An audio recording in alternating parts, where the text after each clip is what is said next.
Frank Lucas. In the early 1970s, if you wanted heroin in Harlem, you went to one corner on 116th Street, and the man who controlled it had figured out something nobody else in America had managed to do. He cut the Italian mafia out of the supply chain entirely.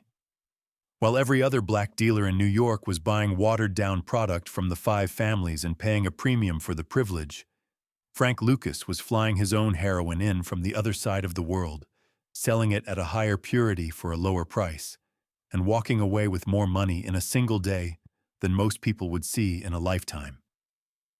He branded it.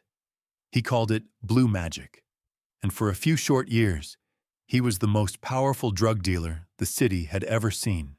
Lucas was born on September 9, 1930, in LaGrange, North Carolina, the son of Fred and Mahalie Lucas, and he grew up in Greensboro in the kind of Depression-era poverty that left a mark on a person. He always told a story about his criminal life, starting after he watched his young cousin get killed by the Ku Klux Klan. Though it should be said that the author who wrote most extensively about him, Ron Chepesyuk, could never find any evidence that it actually happened. What is clear is that he came north to Harlem around 1946, and he attached himself to the gangster Ellsworth Johnson, the man everyone knew as Bumpy. How close the two of them really were is something people still argue about, but Lucas spent years telling anyone who would listen that Johnson had been his mentor. When Johnson died in 1968, Lucas saw an opening. The mafia had a stranglehold on the Harlem heroin trade, and every kilo that hit the street had passed through their hands first. Lucas decided he was going to go around them. He flew to Bangkok and partnered with a former United States Army sergeant named Leslie Atkinson, a man who happened to be married to one of Lucas's cousins, and through that connection, he tapped directly into the heroin coming out of Southeast Asia's Golden Triangle. The product was nearly pure. That was the whole point. And to move it, Lucas didn't hire slick city operators. He brought up relatives and trusted men from back home in North Carolina, a crew that became known as the Country Boys, and he handed them control of 116th Street between 7th and 8th Avenues. He explained his hiring philosophy once, and it tells you everything about how his mind worked. He said you could hand a country boy any amount of money and trust him to bring it back, but a city boy would take your last dollar, look you dead in the eye, and swear he never had it. That was the logic that built his organization. Now here is where the legend and the record start to drift apart, and it matters. Lucas loved to talk. In a famous interview with New York Magazine in the year 2000, the piece that the movie American Gangster was built on, he claimed he was clearing $1 million a day on 116th Street. The city's own special narcotics prosecutor, Sterling Johnson, later said flatly that the figure was discovered to be an exaggeration. So treat that number as Frank Lucas selling the myth of Frank Lucas, not as a fact. The same goes for the most famous story he ever told, the one about the coffins. Lucas boasted for decades that he smuggled his heroin into the country, hidden in or underneath the caskets of dead American servicemen coming home from Vietnam.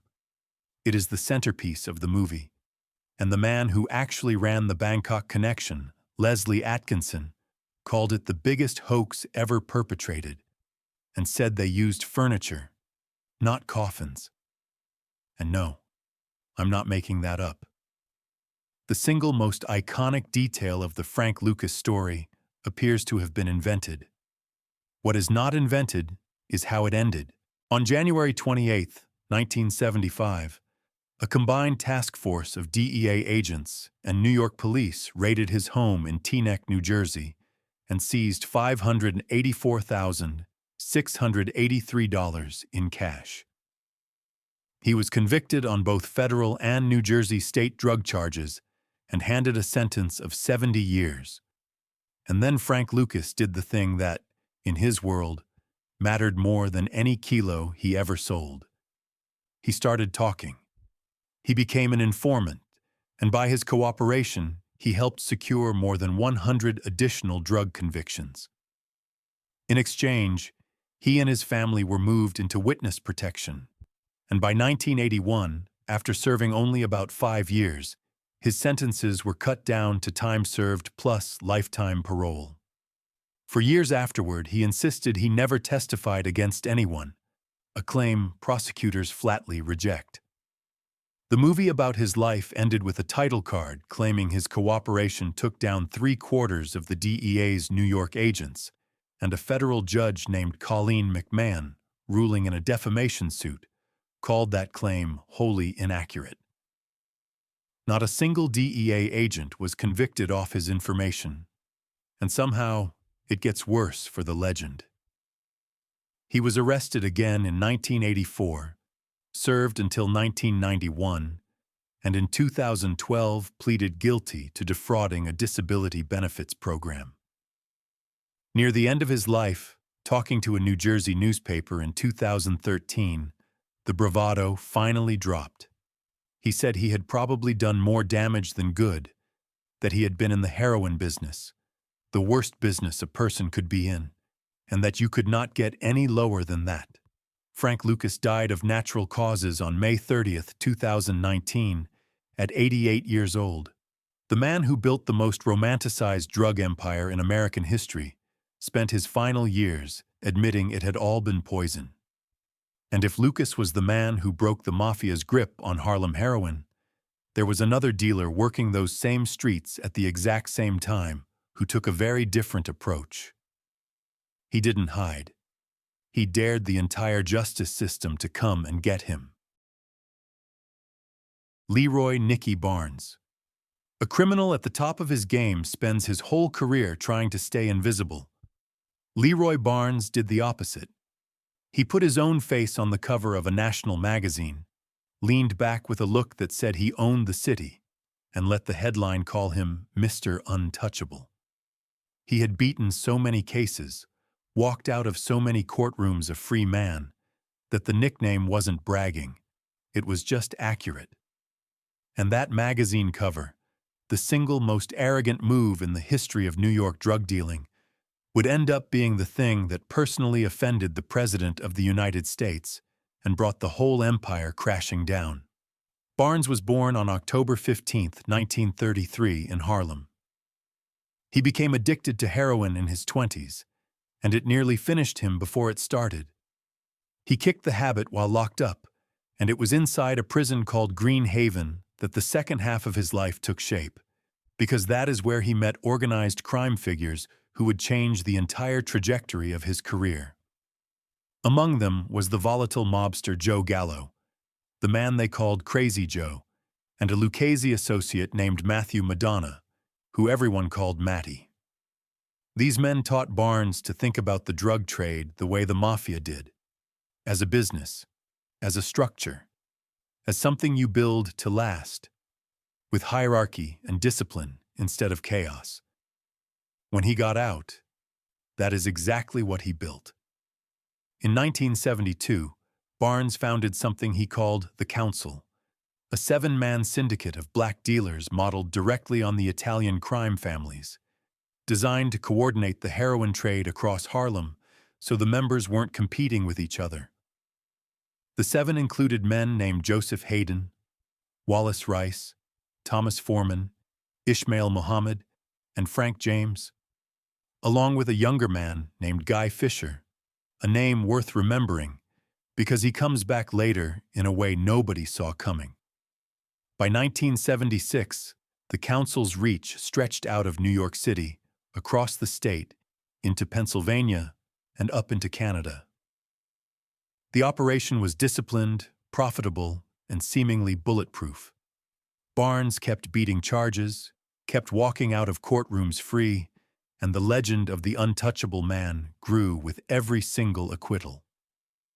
Then came the magazine. On June 5, 1977, the New York Times Magazine ran a cover story titled Mr. Untouchable, with Barnes posing in expensive clothes, practically smirking at the reader. The The story landed on the desk of President Jimmy Carter, who was reportedly furious that a man could so openly flaunt the fact that the law couldn't touch him. Carter personally ordered his Attorney General to prosecute Barnes to the absolute limit of what the law allowed. You'd think someone would have warned him that taunting the federal government in print was a bad idea. Nobody did. The case was handed to United States Attorney Robert Fisk, and this time the untouchable man's luck ran out. Prosecutors laid out an operation that was moving roughly $1 million of heroin a month out of a single Harlem garage. The Attorney General, Griffin Bell, acting on the president's instructions, made the case a priority. Barnes and 10 co-defendants went to trial, and after 2 months in court, he was convicted. Not all of them went down with him, though. One of the 11, Guy Fisher, was acquitted, walking free while his mentor was buried. On January 19, 1978, Barnes was sentenced to life without the possibility of parole and shipped off to the federal penitentiary in Marion. Mr. Untouchable was, at long last, very much touched.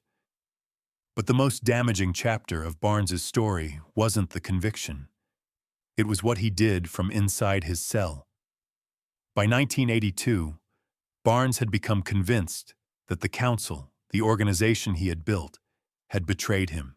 He was especially enraged to learn that Guy Fisher, his own protégé, had taken up with his mistress while he sat behind bars. So the man whose entire identity was built on being untouchable, on never cracking, became a federal informant. He named 109 people. He helped indict 44 traffickers. And in doing so, he completely collapsed the very council he had created. The structure he had so carefully modeled on the mafia came apart because the man at the top decided to burn it all down. His cooperation was so valuable that a young prosecutor named Rudolph Giuliani pushed to have his life sentence reversed. Barnes was sentenced to 35 years, and in August of 1998, he walked out of prison and disappeared into the witness protection program under a brand new name. He gave an interview later describing how strange his quiet new life felt, saying he lived within a paycheck now, and that he had finally stopped checking his rear-view mirror to see if anyone was following him. That quiet life is also why almost nobody knew when he died. Leroy Barnes passed away from cancer on June 18, 2012, at 78 years old. Because he was living under a protected identity, his death wasn't even reported under his real name until an obituary ran in the Times. The most flamboyant drug dealer New York ever produced. The man who put his own face on a magazine cover ended up dying as a secret. Barnes brought the mafia's playbook to Harlem heroin, but out in the borough of Queens, a younger generation was about to take that same organizational genius and apply it to a far more destructive product, and the body count that came with it would be on a scale Harlem had never seen.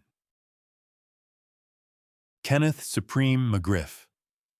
In the 1980s, the crack epidemic tore through New York's poorest neighborhoods like a brush fire, and in the Baisley Park houses of South Jamaica, Queens, one organization owned it. They had lookouts posted on the rooftops with walkie-talkies, watching for police, running the projects like a fortress. At the peak of it all, this operation was pulling in over $200,000 a day. And the man who built it would go on to tie himself to the music industry, order executions from the top, and earn a reputation as one of the most feared men the borough ever produced. Kenneth McGriff was born on September 19, 1959, in South Jamaica, Queens, the son of transit working parents. As a young man, he was drawn into the 5% Nation, and the title Supreme came out of that world. Around 1981, he founded an organization in the Baisley Park houses that he called the Supreme Team. According to the federal prosecutor's office, under McGriff's leadership, The gang's numbers swelled into the hundreds and came to dominate the crack cocaine trade in the very neighborhood where he had grown up. At its 1987 peak, federal authorities said the Supreme Team's street-level operation was bringing in more than $200,000 every single day, and the gang regularly used violence to hold its territory. The Supreme Team was not just another crew. By the mid-1980s, it was a name spoken with genuine fear across Queens, an organization that ran the Baisley Park houses with the discipline of a small army. The rooftop lookouts with their walkie-talkies could spot a police car blocks away and shut down the entire operation in seconds. New runners were brought in, trained, and managed. The money came in so fast and so steadily that, according to federal estimates, the daily take at the operation's height crossed $200,000. To put that in plain terms, that is more than $70 million a year flowing through a single housing project, controlled by a man still in his 20s. The first time the law caught up with him, it almost looked routine. McGriff was arrested in 1987 after a joint state and federal investigation, and in 1989 he stood before Judge Thomas Platt and pleaded guilty to running a continuing criminal enterprise. He got 12 years. He was paroled in early 1994, went back behind bars for violating that parole, and was out on the street again by 1997. For most men, a 12-year sentence and a taste of freedom would have been the moment to walk away from the life for good. McGriff did the exact opposite. Prison hadn't dismantled his ambition. It had only paused it. Between 1997 and 2002, he rebuilt, and he rebuilt bigger than before, running wholesale heroin and cocaine down into Maryland and North Carolina. The government would later attribute more than 150 kilograms of cocaine and over 30 kilograms of heroin to this second enterprise, along with a quantity of crack. And this is where the story takes a turn nobody expected, because McGriff aligned himself with the founder of the record label Murder, Inc., Irv Lorenzo, the man the world knew as Irv Gotti. In January of 2003, the FBI raided the label's offices, chasing the theory that drug money was being laundered through the music business. Irv Lorenzo and his brother Chris were later acquitted of money laundering charges in 2005. But the association cemented McGriff's reputation as a man who moved fluidly between the drug world and the world of platinum records. What sent him away for good was murder. Prosecutors proved that McGriff paid a hit team out of Harlem $50,000 to murder a rapper named Eric Smith, who performed under the name E Moneybags, along with another man named Troy Singleton, who went by Big Nose. The killings were revenge for the death of one of McGriff's own associates, a man called Black Just. This was the Supreme Team's central logic taken to its endpoint. An eye for an eye, paid for in cash, carried out by professionals. A hitman named Emmanuel Mosley testified that he carried out both killings for $25,000 each on McGriff's orders. Eric Smith was shot 11 times at point-blank range on July 16, 2001. One of the prosecutors on the case, Carolyn Picorni, described McGriff as one of the most dangerous, feared, and ruthless gangsters in all of Queens. On February 1, 2007, Kenneth McGriff was convicted of racketeering, narcotics conspiracy, and murder conspiracy. The jury that decided his fate split 9-3 against giving him the death penalty, and so on February 9, 2007, he was sentenced instead to life without the possibility of parole. The United States Attorney, Rosalind Mouskopf, said afterward that McGriff had been one of the most dangerous and feared narcotics traffickers in New York, and that her office was gratified he would spend the rest of his life behind bars.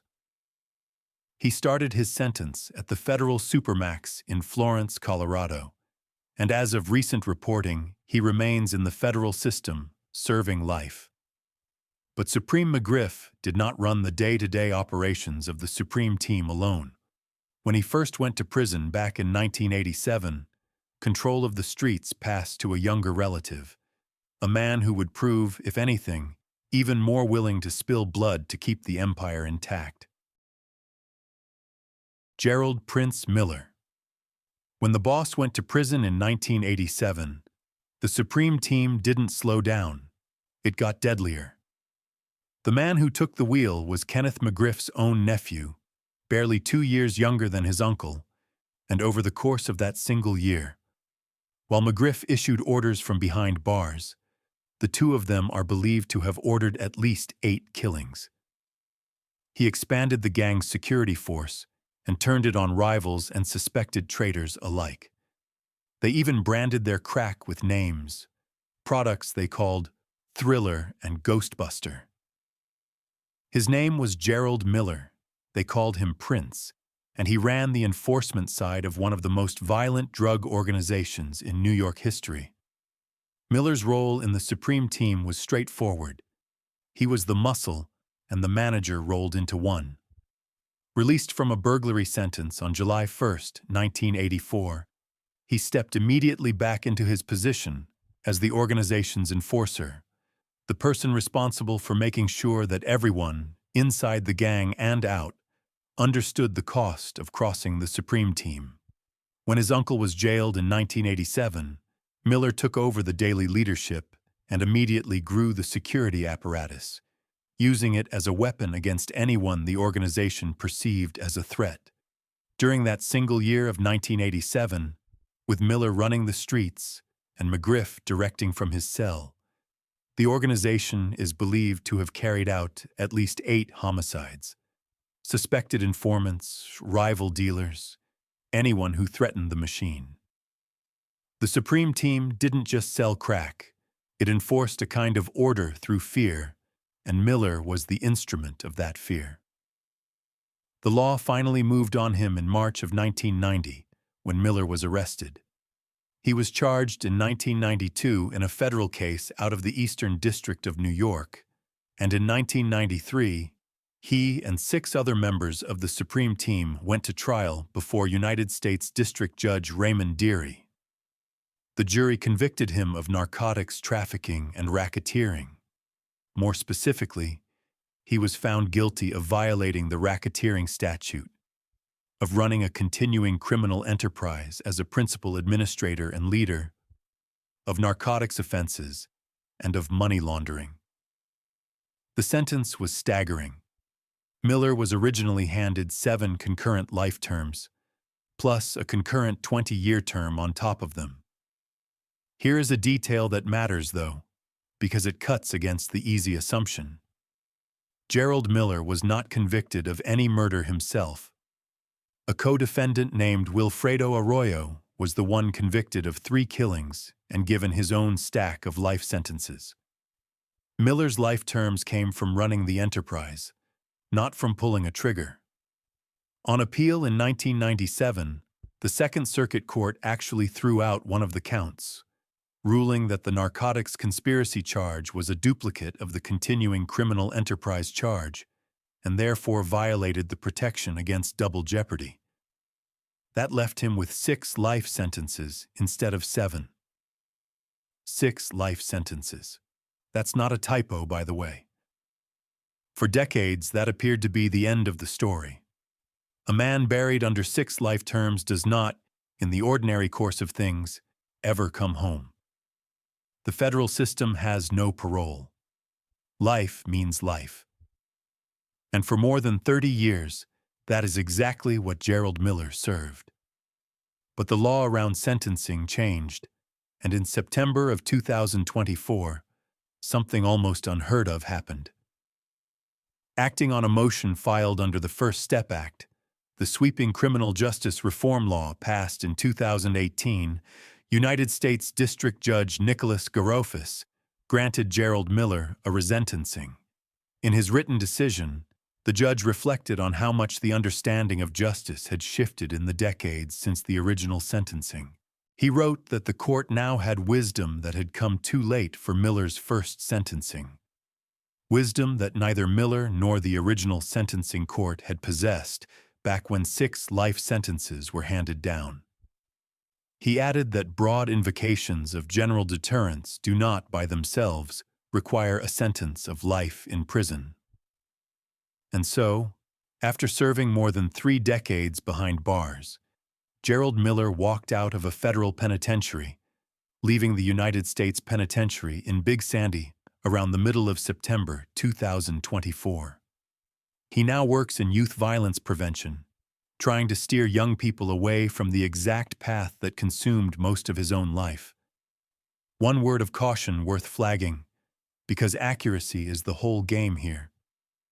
A sentencing quote attributed to Judge Deary circulates on Miller's own promotional website, but it cannot be confirmed in the actual court transcripts, so it shouldn't be treated as something the judge really said. What can be confirmed is remarkable enough on its own. A man given 6 life sentences for running one of New York's deadliest crack organizations is, today, a free man walking the same city he once helped terrorize. The Supreme Team was its own world, built in the crack era of Queens. But to find the roots of all of it, you have to go back to the council, back to Nicky Barnes, and to the protege whose betrayal helped destroy his mentor, and who then built something of his own that stretched far beyond heroin. Guy Fisher. He is the only major figure in this story who can claim to have done something no other American is known to have done. While serving a life sentence in federal prison, Guy Fisher earned a bachelor's degree, then a master's, and then a full doctorate. But long before he was the most educated man on his cell block, he was a 25-year-old kid out of a South Bronx housing project who had clawed his way into the inner circle of Harlem's biggest heroin syndicate, and who would later be accused of an act of disloyalty that helped bring the whole thing down on everyone's heads. Guy Fisher was born on July 21, 1947, and raised in the Patterson Houses, a public housing project in the South Bronx. They called him Radio. He was recruited into the drug world by Nicky Barnes, and by around 1973, still in his mid-20s, Fisher had earned a seat as one of the 7 members of the council, Barnes's mafia-style heroin syndicate. He was the protege, the rising star, and he worked hard at his public image, cultivating a Robin Hood reputation in the neighborhood with turkey giveaways and youth basketball, the kind of community goodwill that drug bosses have always used to buy loyalty on the block. Fisher's name is tied to the Leviticus nightclub, a disco at 45 West 33rd Street in Midtown Manhattan that ran from 1974 to 1988 and served as the social headquarters for his circle.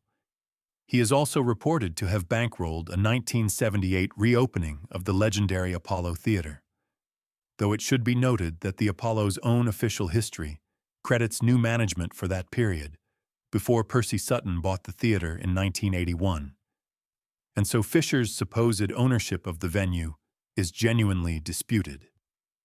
What is not disputed is that for a time, Guy Fisher was one of the most powerful young men in the entire New York drug world, a man in his early 30s with money, status, and a nightclub full of people who wanted to be near him. He was also, for a while, just as untouchable as his mentor. When Barnes and the rest of the council were prosecuted in the 1977 case, Fisher was acquitted. The reason was almost accidental. An earlier stretch behind bars on a lesser charge, a roughly 1-year sentence tied to a bribery and impersonation matter, had kept him off the key wiretaps that sank everyone else. The timing saved him.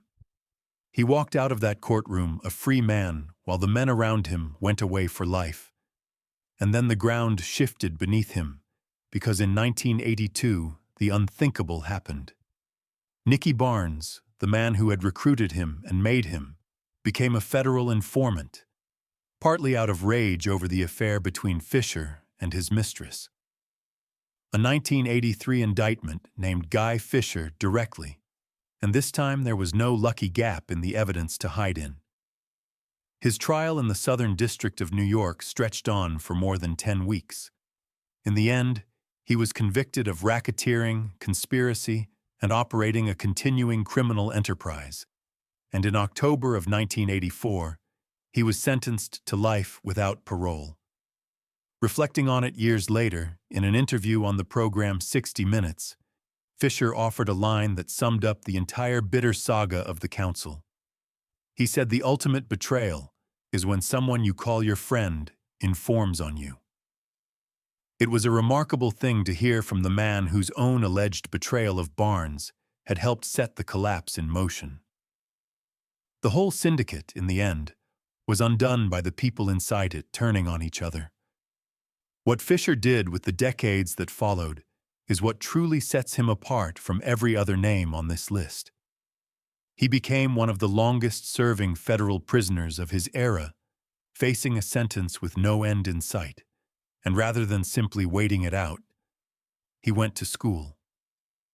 He earned a bachelor's degree, then a master's degree, and finally a full doctorate in sociology, all of it completed from inside prison walls, where access to education is limited and the obstacles are enormous. He became a mentor to other incarcerated men, the kind of figure younger prisoners look to for guidance. And on October 9, 2020, after more than 35 years behind bars, United States District Judge John Keenan granted him compassionate release, reducing his sentence to time served and citing specifically his educational achievements and the work he had done mentoring others. The kid from the Patterson houses who helped run Harlem's heroin trade walked out of prison a doctor of sociology. Of all the men in this story, Guy Fisher is the rare one whose ending reads less like a tragedy and more like a second life. If you're finding this video interesting and you haven't subscribed yet, now's the time. Hit that subscribe button so you don't miss the other cases. Lorenzo Fat Cat Nichols. In the South Jamaica section of Queens in the 1980s, there was a man who ran a drug operation pulling in $20 million a year, and to the people on his block, he wasn't a monster. He sponsored youth basketball. He threw neighborhood barbecues. Kids waved at him on the street. But behind the Robin Hood image was a man who would order the murder of his own parole officer from inside a jail cell, and whose organization became so feared that its collapse would only come after one of the most shocking police killings in New York City history. Lorenzo Nichols ran his empire out of the area around his Big Mac's Deli in South Jamaica, a cocaine and heroin ring that the press at the time described as a $20 million a year operation. He was, by all accounts, a fixture in the neighborhood. The barbecues and the basketball sponsorships were real. So was the goodwill they bought him. People protected him, looked out for him, kept their mouths shut around him, because to them he was a provider, not a predator. That dual identity, the generous neighborhood figure who was also one of the most violent dealers in Queens, is what made him so difficult to bring down. You could not get the community to testify against a man who had paid for their kids' sneakers and fed them in the summer. The affection was a shield, and Nichols understood exactly how valuable it was. It is one of the oldest tricks in the drug trade. The dealer who buys loyalty with kindness so that the people around him will never give him up, and few ever ran it as effectively as Fat Cat Nichols did. But the generosity was a mask over something genuinely cold. While he was incarcerated on a 1985 state drug and weapons conviction, serving 25 years to life, Nichols did something almost unthinkable. He reached out from behind bars and orchestrated the murder of his own parole officer, a man named Brian Rooney. On August 10, 1985, Rooney was lured into a trap and killed. Years later, at a parole hearing, Nichols would claim he had only wanted the officer roughed up so that he would miss a court hearing, and he admitted that if he had never set those events in motion, Rooney would still be alive. But the man was dead all the same, and Rooney was not the only one. Nichols also ordered the killings of others, including a man named Isaac Bolden and a former girlfriend named Myrtle Horsham. And this is where the story stops being about one drug dealer and becomes something that shook the entire city. On February 26, 1988, a rookie New York police officer named Edward Byrne, just 22 years old, was sitting in his patrol car guarding the home of a man who had agreed to testify against neighborhood drug dealers. As Byrne sat there doing his job, he was shot and killed. The assassination of a young officer who was protecting a witness sent a shockwave through the country. For a long time, authorities believed Nichols had given the green light for that killing, that he had ordered the execution of a police officer as a message. But here's the part that often gets lost. Nichols was never actually charged in the Byrne murder. The killing had been ordered by one of his lieutenants, a man we will come to in a moment. The Byrne assassination triggered a crackdown of overwhelming force. On August 11, 1988, around 400 agents descended on the Nichols organization and arrested 30 people in a single sweep. The United States attorney handling the case, Andrew Maloney, said that federal wiretaps had captured clear references to the Byrne slaying, and he declared that whatever had driven these men to commit such an insane act had completely backfired on them, because the death of Officer Byrne had led directly to the destruction of their entire trafficking organization. The very act meant to intimidate the system instead guaranteed the system would dismantle them. In 1992, Nichols pleaded guilty to arranging Rooney's murder and to killing 2 other people. He received a state sentence of 25 years to life and a concurrent federal sentence of 40 years. For decades, that looked like the end of him. At a parole hearing in February of 2022, Nichols told the board that he took full responsibility for Rooney's murder.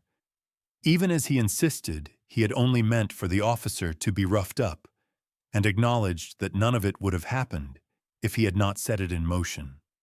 Then, in 2023, Judge Edward Corman granted Nichols early release on his federal sentence under the First Step Act. Even then, he was not simply walking free, because he still faced a 10-year sentence in Florida tied to a 2007 car theft and title fraud conviction. The decision to shave time off his federal sentence enraged the police union. Its president, Patrick Lynch, said that not even a millisecond should have been taken off the sentence of a murderous drug lord. More than 30 years after a young officer was killed, the wound had not healed, and the idea of any leniency for the man at the top of that organization was more than the people who wore the badge could bear. The murder of Edward Byrne reshaped national drug policy, and Nichols carried the weight of being the man at the top of the organization responsible for it. But Nichols did not pull the trigger, and he did not give the final order. The man who did was the lieutenant standing just behind him, the one whose name became permanently attached to the killing of a 22-year-old cop. Howard "Pappy" Mason. Imagine being so committed to a code of violence that, while you are already sitting in a prison cell on a separate charge, you reach out and order the execution of a police officer purely to send a message. That is exactly what Howard Mason did. He was a lieutenant in Fat Cat Nichols's organization and the leader of his own crew, and from behind bars he set in motion one of the most notorious police murders in the history of New York. An act so senseless that it changed federal law and put his name in the history books for all the wrong reasons. Howard Mason was born on September 8, 1959. He served as a lieutenant to Lorenzo Nichols and ran a crew of his own known as the Babos, which controlled a large share of the crack trade in South Jamaica through the middle and late 1980s, bringing in substantial monthly profits. Mason was the kind of figure who held power through pure intimidation. The men under him did what he said, when he said it, without question, and that absolute control is the thread that runs through everything he did. By 1988, he was himself imprisoned on a state firearms conviction. You might think that being locked up would limit a man's ability to commit violence on the outside, that prison walls would put an end to his reach. In Mason's case, it did not slow him down at all. If anything, it proved just how deep his hold on his crew really went, because he could still give an order from a cell and watch it carried out on the streets of Queens. From inside his cell, Mason ordered the assassination of a police officer. The motive was retaliation and intimidation, a warning to the system that targeting drug dealers carried a price. On February 26, 1988, 4 members of the Babos carried out the order. The shooter was a man named David McClary, and he was joined by 3 others, Todd Scott, Scott Cobb, and Philip Copeland. Together, they killed Officer Edward Byrne as he sat guarding that witness's home. Mason had fronted roughly $8,000 for the killing, $8,000 to end the life of a 22-year-old man who had done nothing but show up for his shift. All 4 gunmen were convicted of second-degree murder and sentenced to 25 years to life by a Queens judge. One of them, Scott Cobb, had given a videotaped confession describing exactly how the order to kill had come down from Mason inside the jail.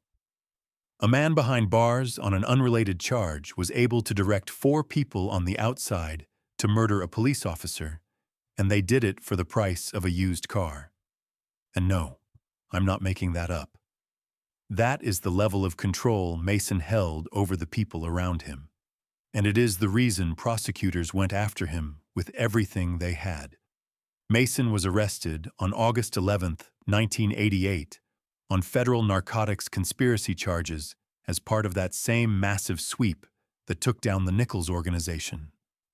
Then, on August 15, 1989, a superseding indictment charged him alone with ordering Byrne's murder. On December 11, 1989, he was convicted on the federal charges, including the killing of Officer Byrne. What followed was years of legal wrangling over his mental competency.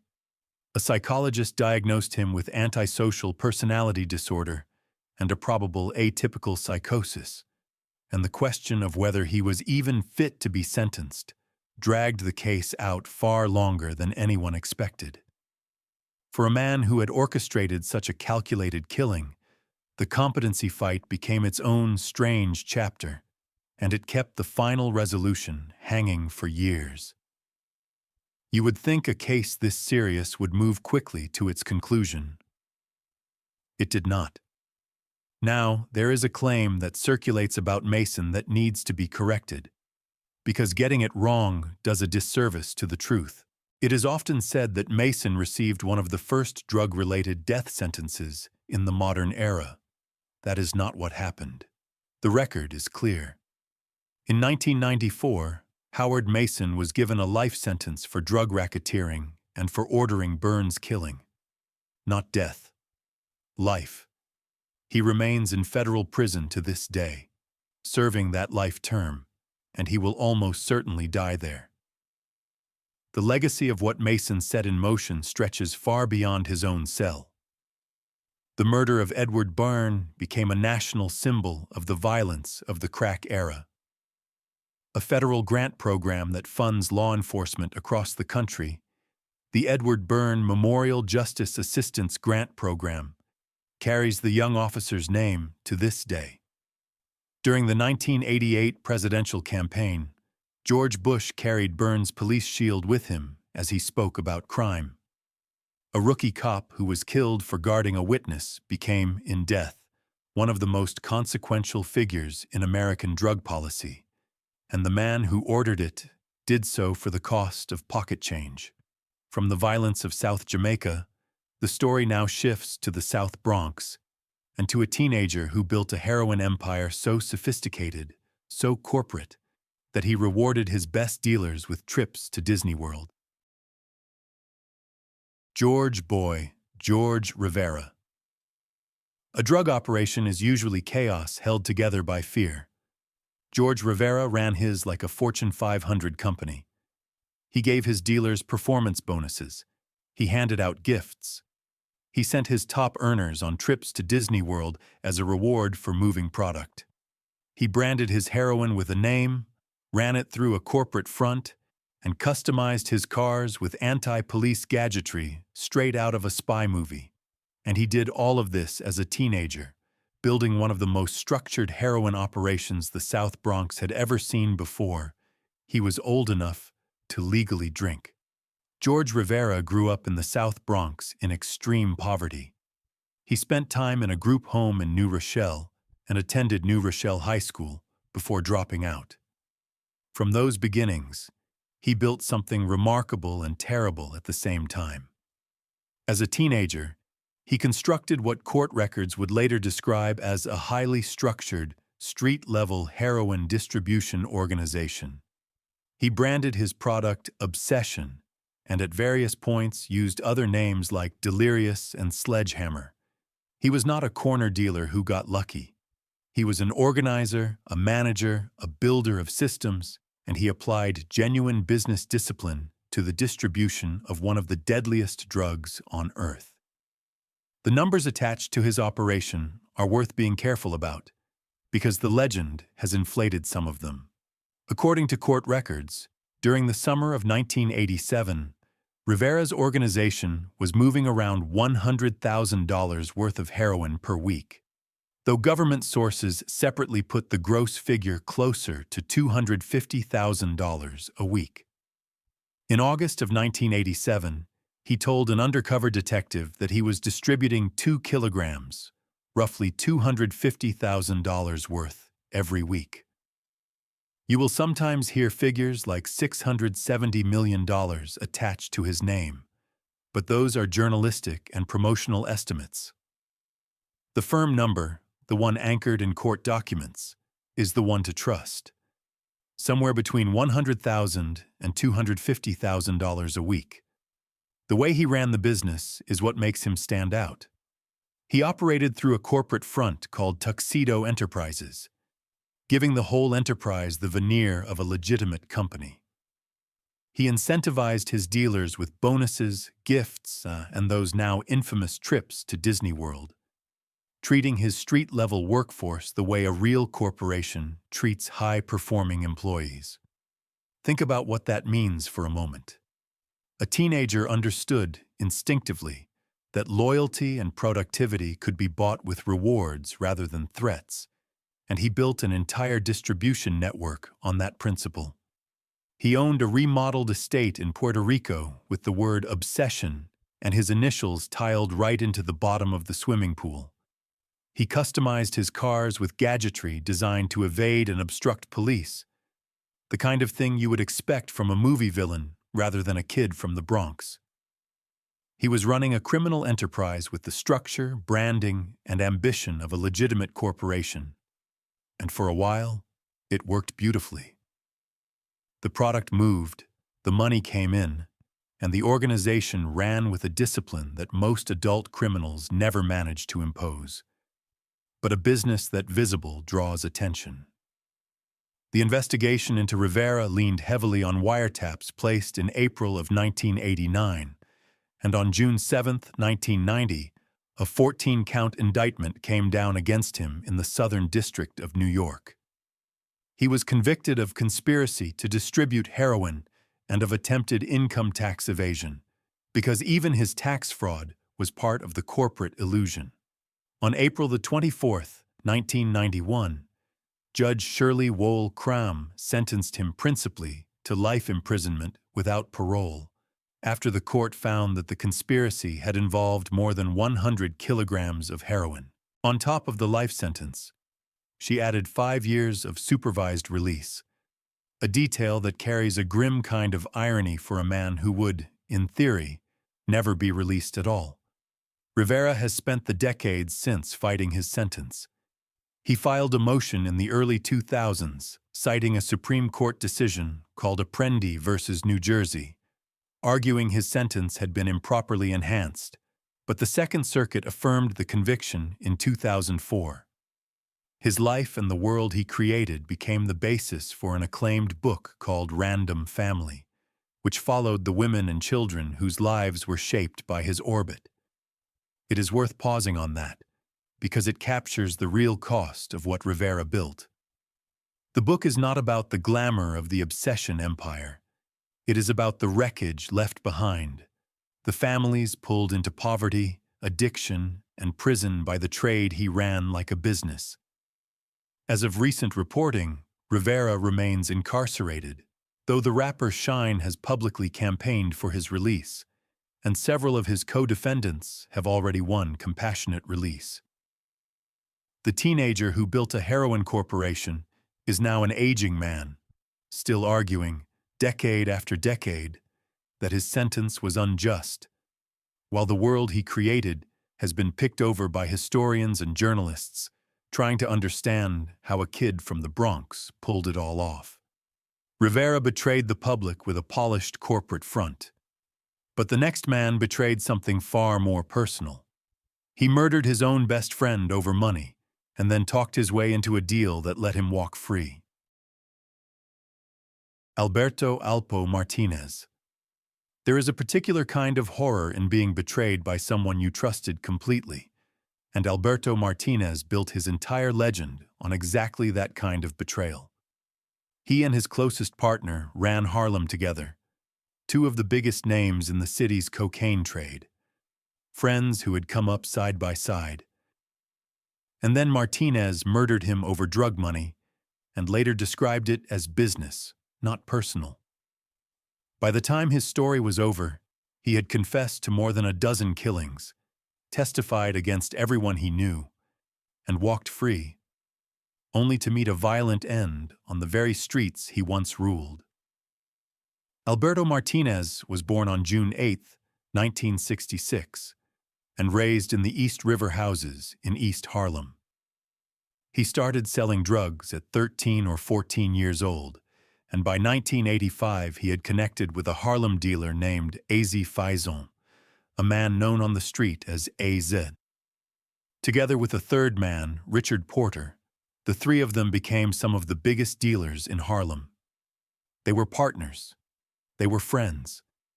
They had come up together in the same world, trusted each other with money and with their lives, and built reputations that made them legends in the neighborhood. That friendship, that closeness, is exactly what makes what came next so chilling. These were not strangers. They were the people Martinez was supposed to be loyal to above anyone else.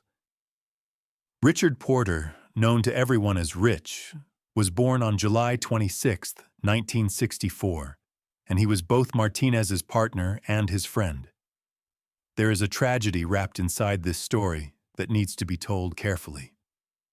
In December of 1989, Porter's 12-year-old brother, Donald, was kidnapped and held for ransom, and the boy was later found murdered in late January of 1990. The investigation determined that this kidnapping had been orchestrated by the boy's own uncle. The harm done to that child was the kind of thing that should never touch any family, and the details of it sit at the dark center of the larger story. Around that same period, on January 3, 1990, Rich Porter himself was murdered, his body found near Orchard Beach in the Bronx. The man who killed him was his own friend and partner, Alberto Martinez. Martinez later admitted to the killing and reportedly framed it the way a businessman frames a transaction, as something that was business rather than personal. That phrase tells you everything about who Martinez was. In simpler terms, he murdered a man he called a friend, and then described it with the emotional detachment of someone closing a deal. After the killing, Martinez moved his operation down to Washington, D.C. around 1990, where he allied himself with a notorious enforcer named Wayne Perry, a man with a fearsome reputation of his own. The two of them brought Harlem-style violence to the D.C. drug scene, and for a brief period Martinez was expanding his reach into a brand new city. But the law was closing in from multiple directions at once. On November 7, 1991, Martinez was arrested, and he faced 14 counts of murder along with drug and conspiracy charges. He was staring down the very real possibility of the death penalty or life in prison with no way out. So he did what several other men in this story did when the walls closed in. He cooperated. Martinez confessed to 14 murders and testified against his own organization, including against his D.C. partner, Wayne Perry. In exchange for that cooperation, a man who had admitted to 14 killings received a sentence of 35 years. Sit with that math for a second. 14 lives, and the deal brought it down to 35 years. He served roughly 24 of them before being released around 2015 into witness protection, living quietly in Lewiston, Maine, under the name Abraham Rodriguez. For a while, the most notorious betrayer in Harlem drug history was just an anonymous man in a small New England town, hiding in plain sight. But Martinez could not stay away from Harlem, and that proved to be his undoing. After returning to the old neighborhood, he was shot and killed on October 31st, 2021, around 3:20 in the morning, while sitting in his pickup truck. As he was attacked, he reportedly threw about a dozen small bags of suspected heroin out the window before his vehicle crashed, which suggests that even at the very end, he had never truly left the life behind. A man named Shaquem Parker was charged with the murder. Police said the dispute had to do with Martinez's reckless motorcycle riding in the neighborhood, rather than anything connected to his criminal past. You'd think a death like that would produce a conviction. It didn't. In a final twist, Parker was acquitted of the killing in July of 2024. Martinez's life had been dramatized years earlier in a film about the Harlem drug trade, but the real ending was far less cinematic. The man who betrayed everyone he ever worked with died alone in a truck on a Harlem street, and no one was ever convicted of killing him. From the streets of Harlem, the final stop in this story takes us downtown to Chinatown, and to a man whose nickname alone tells you the kind of reputation he carried. They called him Machine Gun.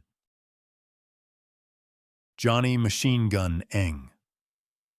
In the heart of Manhattan's Chinatown, there was a man who figured out how to flood American streets with heroin by hiding it inside the most innocent objects he could find. Stuffed animals, boxes of tea, even industrial machines built to wash bean sprouts. He owned a Staten Island mansion and a sprawling estate in the Pennsylvania countryside, and he carried a nickname that told you everything you needed to know about the man behind the smile. They called him Machine Gun. This is the story of Johnny Eng, the leader who turned a Chinatown street gang into one of the most prolific heroin pipelines the city had ever seen. Johnny Eng was born around 1958 and immigrated from Hong Kong to New York when he was around 13 or 14 years old. They sometimes called him Onion Head. He joined a Chinese-American street gang called the Flying Dragons, which was affiliated with one of Chinatown's powerful tongs. The Flying Dragons were involved in extortion, gambling, kidnapping, and constant turf wars with a rival gang known as the Ghost Shadows. Around 1983, after the murder of his predecessor, Eng rose to become the leader of the Flying Dragons, and under his command, the gang moved aggressively into the heroin trade, stepping into a market that had been cracked open after the mafia's major heroin prosecutions disrupted the old order. What set Eng apart was the scale and ingenuity of his smuggling. Prosecutors said his network imported hundreds of pounds of high-purity Southeast Asian heroin, the product branded as China White. A confidential Justice Department report called him one of the 5 major heroin dealers in all of New York City, which placed him in rare and dangerous company. One DEA agent put it even more bluntly, describing Eng as the closest thing you could get to a Chinese version of John Gotti, a man who was evil, had no remorse, and wanted nothing in this world except money. And the methods he used to get his product into the country were genuinely inventive in the most disturbing way. The heroin came concealed inside stuffed animals. It came hidden in tea boxes. It was carried inside the bodies of couriers. It was even smuggled inside steel machines designed to wash bean sprouts. And somehow, it gets worse, because he was willing to hide one of the deadliest drugs in the world inside children's toys to get it onto American streets. The profits built him a lifestyle to match. He owned an $800,000 mansion on Staten Island and a 200-acre estate in Pennsylvania that was reportedly used for machine gun practice, which gives you a pretty good sense of where the nickname came from. The law's pursuit of Eng turned into an international chase. As the investigation tightened around him, he fled the country to Hong Kong, putting an ocean between himself and the American courts. He was arrested there in 1989, but getting him back to face trial was its own battle, because Eng fought extradition for nearly 3 years, using every legal tool available to him to avoid being returned to the United States. He understood exactly what was waiting for him, and he delayed it as long as he possibly could. In 1991, that fight finally ran out, and he was brought back to stand trial. On December 14, 1992, Johnny Eng was convicted on 14 counts of heroin smuggling and conspiracy. In March of 1993, Federal District Court Judge Rena Raggi sentenced him to 24 years in prison and fined him $3.5 million. The government also confiscated his Pennsylvania estate, the same property where he had reportedly practiced with machine guns, turning the symbol of his power into one more thing the law took away from him. Eng's sentence, 24 years, stands out against the life sentences that landed on so many other men in this story. He was released from prison on November 8, 2010, and is believed to have returned to China or Hong Kong. But the violence connected to the Flying Dragons did not end with his imprisonment. In a tragic coda to his story, Eng's ex-wife, Lori Eng, was murdered on July 13, 2011, in the Flushing section of Queens, by a Flying Dragons member who then took his own life. The gang that Eng had once led was largely dismantled by a sweeping federal racketeering indictment in November of 1994 that charged 33 of its members. Johnny Eng's release and quiet return overseas closes out a roster of men who, for a time, each believed they were untouchable. Some built empires modeled on the mafia. Some ran their operations like corporations. Some murdered their closest friends. And some ordered the killing of police officers from inside prison cells. A few are dead now. Several are still behind bars, serving sentences that will outlast them. And a surprising number, through cooperation, reform, or simply the slow turning of the law, walked back out into the world. Every one of these men once stood at the top of an empire, and almost none of those empires outlived the people who built them. Thanks for watching. Click here to see our next video.